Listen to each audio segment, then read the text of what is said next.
44 minutes after the hour, Vic Matus is weekend editor at the Washington Free Beacon, co-host of the podcast Getting Hammered, and an expert in French. Good morning, Vic. How are you?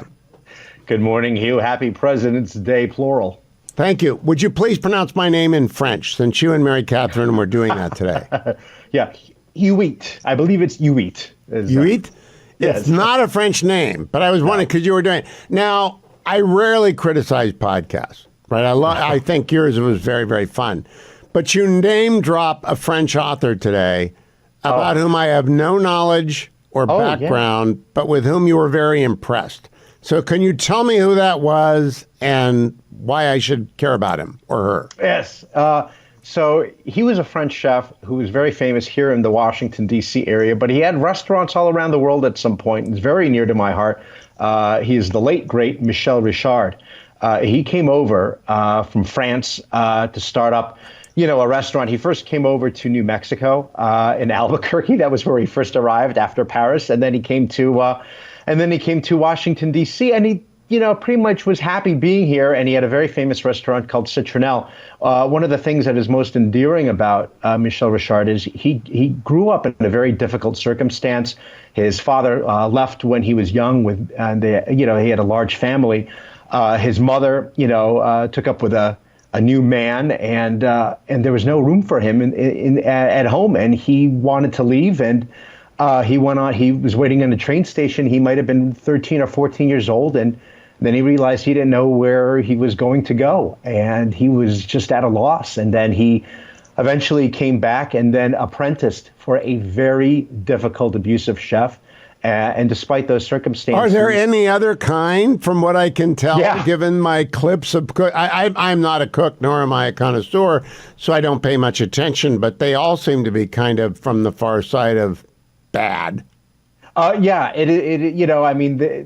They would not make it here in this day and age in 2025 with that kind of treatment to subordinates. But in spite of that, I always remembered that he said, despite that sort of physically abusive relationship that he had with his boss when he was an apprentice, he was always kind to him when he became famous, and the old man, was just an old man. He would call him every Christmas, and he was good to him. But his name is Michel Richard, and he has numerous books. If you can find them on Amazon. He was a great artist.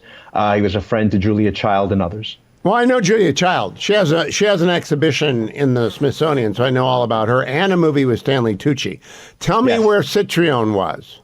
Citronelle was in the old Latham Hotel on M Street in Georgetown, and that was long gone. But he has one restaurant left in his name, and that is Central, and that is in the Pennsylvania Quarter. It's just off Pennsylvania Avenue between the White House and then he made amazing fried chicken. He came here, he discovered in the 1970s Kentucky Fried Chicken, the original recipe before they tried to make it healthy, fell in love with that, and made his own version. Before I turn to the Kennedy Center board and what was an obvious attempt by Mary Catherine and Vic to end up on the board of directors of the Kennedy Center board today, shameless. How often do you eat out, Vic?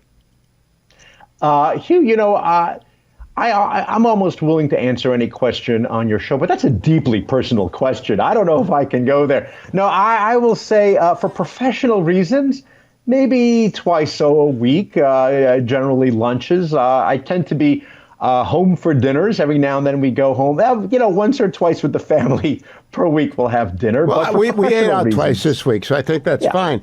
Have you noticed that the prices have gone up? Yes, I'll tell you what I've noticed, Hugh, is at a number of places, and this is traveling. I've been around several places now. In the last 2 months, I've been down to Palm Beach, Nashville, and then just over the weekend, Austin, Texas. And what you'll find is in some places, but particularly here in the District of Columbia, you'll get receipts that will tell you that they have already imposed a 20% gratuity fee, as they consider it a service fee. And in addition to that, everything, it's just up to you. How are they going to avoid taxes on tips if they're getting it in the bill? Yeah. Well, and the other thing is, So it puts this sort of undue pressure on customers to, do you still add? Are you insulting them if you don't add? And also, this isn't for like parties of 6 or more people. We're talking about, parties of 2. Here's your 20%. And there's some places where they add special drinks fees. If you get a martini, there's like a pour fee. I do not want to get Matthew McConaughey mad at me. He's been nice to the program. But I'm not going to Austin. I've never been to Austin. No, I'm not going to Austin because a 20% service fee, especially if they take taxes off tips, is really ridiculous. That 20% fee was here in a restaurant in Washington, D.C. I want to be clear about that. Austin was great. Mary Catherine and I did a live taping at the University of Texas, courtesy of the Fund for American Studies. Okay. Now, can you bring your experience to bear on the Kennedy Center Board of Directors? There are 36 positions open. Rick Grinnell is the CEO, acting CEO, and he's discovered they have no money. That was news to me when I listened to Getting Hammered today. No money at all? Yeah, that tells me they have a very serious problem. I'll tell you one thing, Hugh.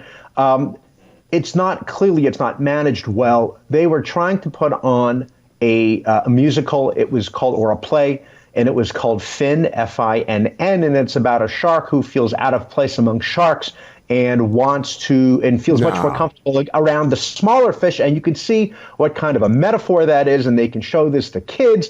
And they said they don't have the money to put on this. This is one of those things where you're making up a story to see if I bite, isn't it? So to speak. No, it is a true story. It didn't come to pass because they said they didn't have the money. But it surprises me because if you go to the Kennedy Center, there's that wall etched into the marble, etched into the wall, all these great, very important people, donors, and then of course you get the little playbill. It shows all. It's very near and dear to my heart because I proposed to the fetching Mrs. Hewitt on the top of the Kennedy Center long ago and far away in 1981. I am curious. If they don't have any money, how are they putting on any shows?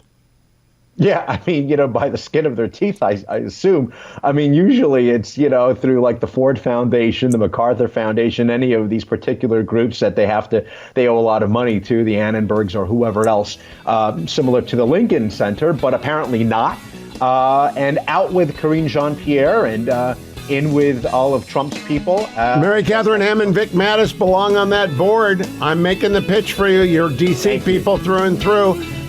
Go and listen to Getting Hammered. Like and subscribe. You will be entertained twice, maybe 3 times a week occasionally by Getting Hammered. So go and download it. For full shows, live and on demand, it's Salem News Channel.